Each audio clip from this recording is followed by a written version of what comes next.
Automobile industry যে কোনো দেশের জন্য অনেক গুরুত্বপূর্ণ, কারণ শুধু যাত্রী পরিবহনই নয়, যুদ্ধকালীন বা যে কোনো জরুরি সময়ে এই ইন্ডাস্ট্রির প্রয়োজনীয় যানবাহন সরবরাহ করে থাকে। বিশ্বের বিভিন্ন দেশ দীর্ঘদিন ধরে গাড়ি তৈরি করে ধাপে ধাপে নিজেদের অটোমোবাইল খাতকে একটি শক্তিশালী শিল্পে রূপান্তর করেছে। জাপান, জার্মানি, ইংল্যান্ড, ইতালি, যুক্তরাষ্ট্র, সাউথ কোরিয়া, চায়না, ইন্ডিয়ার মতো দেশগুলো বহু বছর ধরে গ্লোবাল কার ইন্ডাস্ট্রিতে শীর্ষস্থানীয় অবস্থান ধরে রেখেছে। এমনকি মালয়েশিয়ায় প্রোটন, আজারবাইজানে কাজার, ইরানের সাইপা, টার্কির টগ ব্র্যান্ডগুলো বিশ্ববাজারে খুব জনপ্রিয় না হলেও নিজ দেশে অনেক বেশি জনপ্রিয় গাড়ির ব্র্যান্ড। অথচ বাংলাদেশে প্রায় 100 বছরের প্রাইভেট কার ব্যবহারের ইতিহাস থাকলেও এখনও কোনো দেশীয় নিজস্ব গাড়ির ব্র্যান্ড তৈরি হয়নি।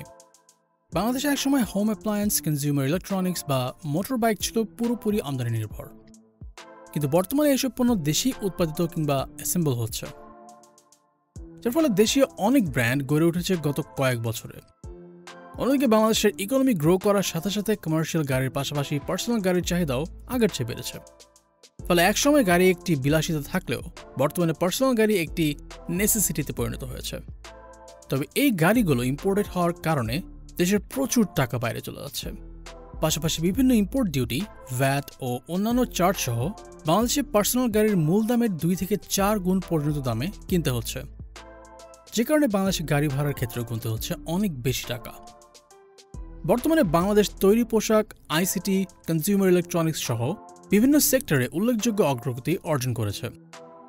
বাংলাদেশ অলরেডি বেশ কয়েক বছর ধরে দেশেই গাড়ি অ্যাসেম্বল করে আসছে, যে কারণে বাংলাদেশে এখন উচিত নিজস্ব একটি পার্সোনাল গাড়ির ব্র্যান্ড তৈরি করা। Instead of working alone, don't we have a better chance of generating limitless energy when we work together? At SABIC, we believe the chemistry between people is the chemistry that matters. SABIC.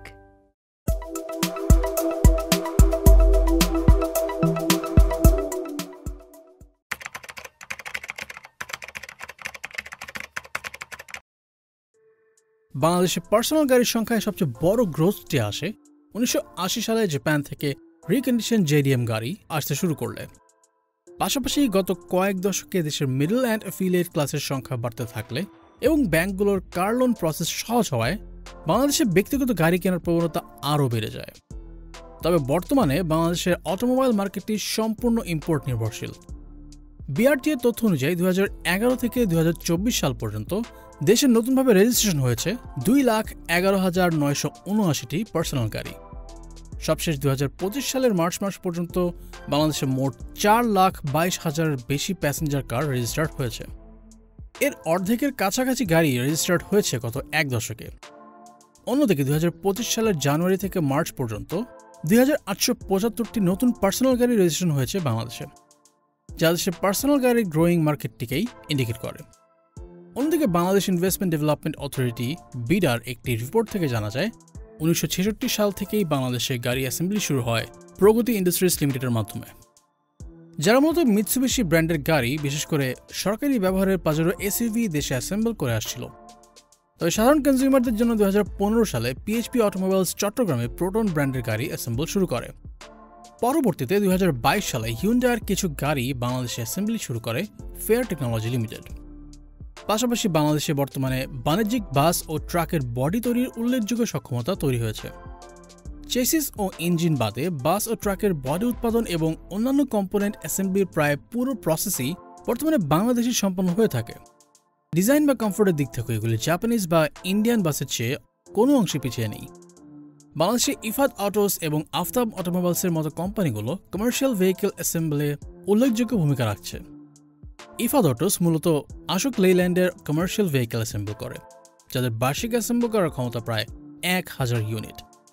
অন্যদিকে Aftab automobiles Toyota ও হিনোর commercial vehicle assemble করে, যাদের বার্ষিক উৎপাদন ক্ষমতা প্রায় 2,400 unit. রানার motors বাংলাদেশে আইশার truck assemble করছে। পাশাপাশি নিজেদের ব্র্যান্ডিংয়ে রানার ফ্রিডমের পিকআপ ও ট্রাকও উৎপাদন করছে রানার মোটরস। তাছাড়া আকিজ মোটরস বর্তমানে নিজস্ব ব্র্যান্ডের 1.2 টনের মিনি ট্রাক পঙ্খিরাজ, 1.5 টনের ট্রাক বিজয়, 3 টনের ট্রাক বোরাক এবং 23, 35 এবং 45 টনের হেভি ডিউটি ট্রাক বাহাদুর উৎপাদন এবং অ্যাসেম্বল করছে। যদিও এই ভেহিকেলগুলোর ম্যাক্সিমাম পার্টসই বিদেশ থেকে ইম্পোর্ট করতে হচ্ছে। তবে প্রায় 100 বছরেরও বেশি সময় ধরে দেশে প্রাইভেট কার ব্যবহারের ইতিহাস থাকলেও বাংলাদেশে এখন কোনো নিজস্ব গাড়ির ব্র্যান্ড নেই। বাস, ট্রাকের মতো কমার্শিয়াল ভেহিকল কিংবা প্রাইভেট কার অ্যাসেম্বল পর্যন্ত সীমাবদ্ধ থাকলেও এই দীর্ঘ সময়ে কোনো পার্সোনাল গাড়ির ব্র্যান্ড বাংলাদেশে তৈরি হয়নি। কিন্তু কেন বাংলাদেশে নিজস্ব গাড়ির ব্র্যান্ড প্রয়োজন এবং নিজস্ব গাড়ির ব্র্যান্ড থাকলে বাংলাদেশে কি কি সুবিধা পাবে? Instead of working alone, don't we have a better chance of generating limitless energy when we work together? At SABIC, we believe the chemistry between people is the chemistry that matters. SABIC. বর্তমানে মালয়েশিয়ায় proton, সুইডেনের Volvo, আজারবাইজানে কাজার, ইরানের সাইপা, check রিপাবলিকে Skoda, টার্কির টগ, ক্রোয়েশিয়ায় রাইমেক নামে নিজ নিজ দেশের local ব্র্যান্ডের গাড়ি চলছে। আমাদের প্রতিবেশী দেশ ভারতেই টাটা, মাহিন্দ্রা, মারুতি সুজুকি, অশোক লেল্যান্ডের মতো বড় গাড়ির ব্র্যান্ড রয়েছে, যারা শুধু ভারতেই নয় বিশ্বব্যাপী তাদের গাড়ি রপ্তানি করে। এমনকি হিন্দুস্তান মোটরস মরিস মোটরসের সাথে কোলাবোরেশনের মাধ্যমে 1957 সাল থেকেই তাদের বিখ্যাত অ্যাম্বাসেডর গাড়ি তৈরি করে আসছে। পাশাপাশি 1954 সালে মার্সিডিজ বেঞ্জের সাথে কোলাবোরেশনের মাধ্যমে ভারতীয় প্রথম বাণিজ্যিক গাড়ি TMB 312 বাজারে আনে টাটা মোটরস। একটা লম্বা সময় ধরে কমার্শিয়াল ভেহিকল তৈরিতে ফোকাস করে টাটা মোটরস প্রায় সম্পূর্ণ ভেহিকল ভারতেই উৎপাদনের ক্যাপাবিলিটি অর্জন করে। কমার্শিয়াল ভেহিকল মার্কেটে নিজেদের একটি শক্তিশালী ভিত্তি তৈরি করার পর 1991 সালে টাটা মোটরস ব্যক্তিগত গাড়ির বাজারে প্রবেশ করে, নিয়ে আসে টাটা সিয়েরা।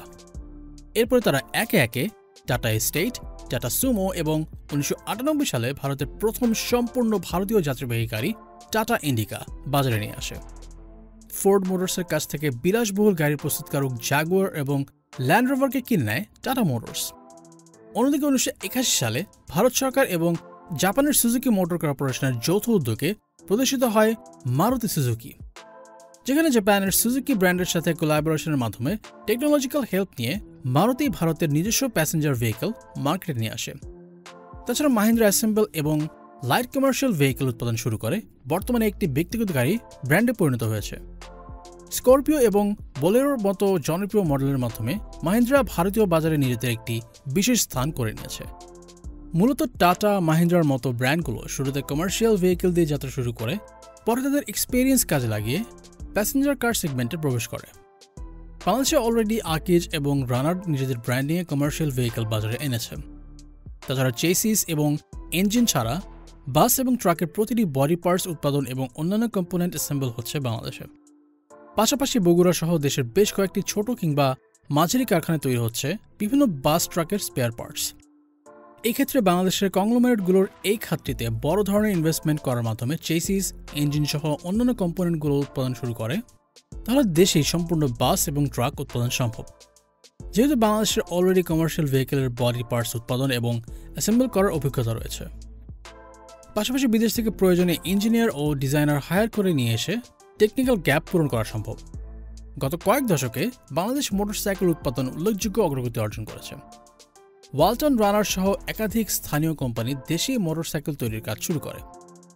যদিও ওয়ালটন বর্তমানে মোটরসাইকেল প্রোডাকশন বন্ধ করলেও রানার এখনও উৎপাদন চালিয়ে যাচ্ছে। বর্তমানে 500 সিসি পর্যন্ত মোটরসাইকেল উৎপাদন করছে রানার। দেশে চলাচলের অনুমতি না থাকলেও নেপালে এক্সপোর্টের উদ্দেশ্যে এই মোটরসাইকেলগুলো উৎপাদন করে থাকে রানার।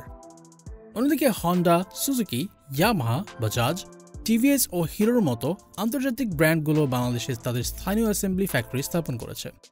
ফলে দেশের মোটরসাইকেল চাহিদা পূরণে বাংলাদেশ এখন শতভাগ স্বয়ংসম্পূর্ণ, যে কারণে বর্তমানে মোটরসাইকেল বিদেশ থেকে ফুল অ্যাসেম্বল করে আমদানি করতে হচ্ছে না। তাছাড়া বিশ্বের কোনো গাড়ির ব্র্যান্ডই তাদের গাড়িতে ব্যবহৃত সব কম্পোনেন্ট নিজেরা তৈরি করে না। বেশিরভাগ ব্র্যান্ডই বিভিন্ন ম্যানুফ্যাকচারিং কোম্পানি থেকে প্রয়োজনীয় পার্টস সোর্স করে। এমনকি চাইনিজ অনেক ব্র্যান্ড ফুল ইঞ্জিন জাপানি ব্র্যান্ড থেকে পারচেস করে। বাংলাদেশেও এখন অনেক কমার্শিয়াল ও পার্সোনাল গাড়ি অ্যাসেম্বল করা হচ্ছে। এই অভিজ্ঞতা কাজে লাগিয়ে অ্যাসেম্বলিতে দক্ষ শ্রমিক বা হিউম্যান রিসোর্স নিয়ে পরিকল্পিতভাবে কাজ করলে আমাদের নিজস্ব গাড়ির ব্র্যান্ড তৈরি করা সম্ভব। তবে এর জন্য অবশ্যই রিসার্চ অ্যান্ড ডেভেলপমেন্টে গুরুত্ব দিতে হবে, যাতে নিজেদের দেশের জন্য উপযোগী ডিজাইন তৈরি করা সম্ভব হয়।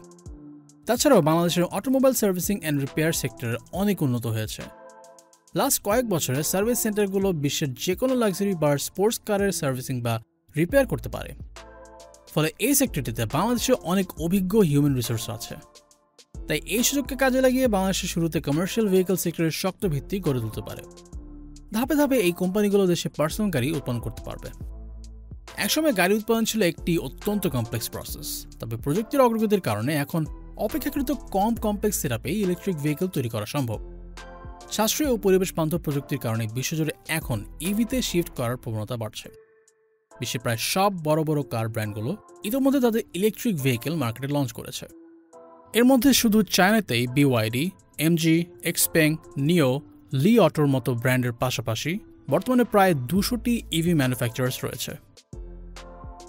বাংলাদেশের জন্য কনভেনশনাল কার ম্যানুফ্যাকচারিং ব্র্যান্ড বানানোর থেকে ইভি ব্র্যান্ড বানানো অনেক বেশি সহজ হবে, যেহেতু দেশে 3 হুইলার এবং ইলেকট্রিক রিক্সার একটা বড় মার্কেট অলরেডি এক্সিস্ট করে। বর্তমানে Audi, BYD, MG, BMW, Mercedes-Benz-এর মতো গ্লোবাল ব্র্যান্ডের ইলেকট্রিক ভেহিকল বাংলাদেশে লঞ্চ হয়েছে। এই ব্র্যান্ডগুলো বাংলাদেশের ইলেকট্রিক ভেহিকল মার্কেটকে এগিয়ে নিতে ইতোমধ্যেই সক্রিয়ভাবে কাজ করছে। তবে যদিও দেশীয় কোনো কোম্পানি নিজস্ব ব্র্যান্ডের ইভি আরও অ্যাফোর্ডেবল দামে অফার করতে পারে, তাহলে সেটাই দেশের ইভি অ্যাডাপশন বাড়ানোর ক্ষেত্রে সবচেয়ে বড় পরিবর্তন এনে দিতে পারে। কারণ কম দামে ভালো কোয়ালিটির ইলেকট্রিক গাড়ি পাওয়া গেলে সাধারণ মানুষও এই টেকনোলজির দিকে আগ্রহী হয়ে উঠবে। বাংলাদেশে ইকোনমি গ্রো করার ফলে কমার্শিয়াল গাড়ির পাশাপাশি পার্সোনাল গাড়ির চাহিদাও আগের চেয়ে বর্তমানে অনেক বেশি। তবে এই গাড়ির সম্পূর্ণ ডিমান্ডই আমদানির মাধ্যমে পূরণ করা হচ্ছে। বাংলাদেশ ব্যাংকের ডেটা অনুযায়ী 2023-24 অর্থ বছরে গাড়ি এবং এর পার্টস ইম্পোর্ট করতে খরচ হয়েছে $938.1 মিলিয়ন। সামনের বছরে এগুলো আরও বাড়বে, যা দেশের ওভারঅল ইকোনমির জন্য হুমকি। দেশীয় ব্র্যান্ডে গাড়ি উৎপাদন শুরু হলে এই ইম্পোর্ট অনেকটাই কমানো সম্ভব। পাশাপাশি হোম অ্যাপ্লায়েন্স, কনজিউমার ইলেকট্রনিক্সের মতো একসময় দেশীয় ব্র্যান্ডের গাড়ি বিদেশেও এক্সপোর্ট করা সম্ভব। অন্যদিকে এর মাধ্যমে দেশের গাড়ির মার্কেটটি আরও বড় করা সম্ভব। পাশাপাশি বাংলাদেশের পার্সোনাল গাড়ির দাম বেশি হওয়ার অন্যতম কারণ ইম্পোর্টেড গাড়ির ওপর import duty, supplementary duty, VAT এবং আরও অনেক চার্জ। এ কারণে পার্সোনাল গাড়ির দাম 2 থেকে 4 গুণ বেড়ে যায়। কিন্তু যদি বাংলাদেশের নিজস্ব ব্র্যান্ডের গাড়ি তৈরি হয় এবং সরকার যদি গাড়ি উৎপাদনের ক্ষেত্রে সাবসিডি দেয়, তাহলে গাড়ির ডিউটি এবং ট্যাক্স অনেকটাই কমানো সম্ভব। ভারত একটা লম্বা সময় ধরে বিদেশি গাড়ি আমদানির ওপর কঠোর নিয়ন্ত্রণ রেখেছিল।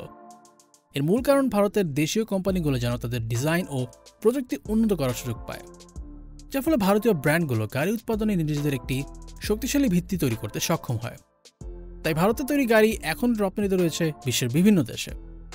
একইভাবে মালয়েশিয়া বিদেশি গাড়ির ওপর বেশি ট্যাক্স বসিয়ে তাদের নিজস্ব গাড়ি নির্মাতা ব্র্যান্ড প্রোটনকে ডেভেলপ হওয়ার সুযোগ করে দেয়। বর্তমানে প্রোটন শুধুমাত্র মালয়েশিয়ায় সীমাবদ্ধ নয়, বিশ্বের বিভিন্ন দেশে রপ্তানি হচ্ছে। বাংলাদেশের পরিবেশ বান্ধব ও টেকসই অটোমোবাইল শিল্প গড়ে তোলার লক্ষ্যে একই ধরনের সম্ভাবনার দিকে ফোকাস করছে। 2021 সালের অটোমোবাইল শিল্প উন্নয়ন নীতিমালা অনুযায়ী গভর্নমেন্ট প্রথম 10 বছরে লোকাল প্রডিউসারদের ট্যাক্স ছাড় সুবিধা প্রদান করছে। তাছাড়া পরিবেশ বান্ধব যানবাহনের প্রসারে ইলেকট্রিক ভেহিকেলের জন্য আলাদা ট্যাক্স বেনিফিট দিচ্ছে সরকার। এছাড়াও বাংলাদেশ ইনভেস্টমেন্ট সামিট 2025-এ গাড়ি শিল্পে ইনভেস্টমেন্ট বাড়ানোর জন্য বিশেষ জোর দেওয়া হয়েছে, যেন এই সেক্টরে বিদেশি ও দেশীয় বিনিয়োগ আরও বৃদ্ধি পায়। বর্তমান সময়ে বাংলাদেশে গাড়ির প্রাইস ড্রপ করা অনেক জরুরি। দেশের সব প্রান্তে এখন ভালো রোড ও ব্রিজ হয়েছে। ইনফ্যাক্ট বর্তমানে অনেক মানুষই গাড়ি অ্যাফোর্ড করতে পারে। জীবনযাত্রার মান এখন অনেক বেড়েছে, যে কারণে লোকাল ব্র্যান্ড না থাকার কারণে গাড়ির এই গ্রোয়িং ডিমান্ড ইম্পোর্টেড গাড়ির মাধ্যমে পূরণ করার কারণে দেশের অনেক টাকা বিদেশে চলে যাচ্ছে। তবে নিজস্ব গাড়ির ব্র্যান্ড তৈরির কিছু চ্যালেঞ্জও রয়েছে। তার মধ্যে ডোমেস্টিক মার্কেট সাইজ এখনও খুব একটা বড় নয় এবং হিউজ ইনিশিয়াল ক্যাপিটাল ইনভেস্টমেন্টের প্রয়োজনীয়তা রয়েছে। তাছাড়া স্কিল্ড ওয়ার্কারদের অভাবও একটা বড় চ্যালেঞ্জ। তবে এটা অনেকটা বড় সমস্যা হবে না, কারণ বিদেশ থেকে দক্ষ জনবল যেমন গাড়ির ডিজাইনার এবং ইঞ্জিনিয়ার নিয়ে আসা সম্ভব। আর বর্তমানে কার ম্যানুফ্যাকচারিং প্রক্রিয়াও অনেকটাই অটোমেটেড।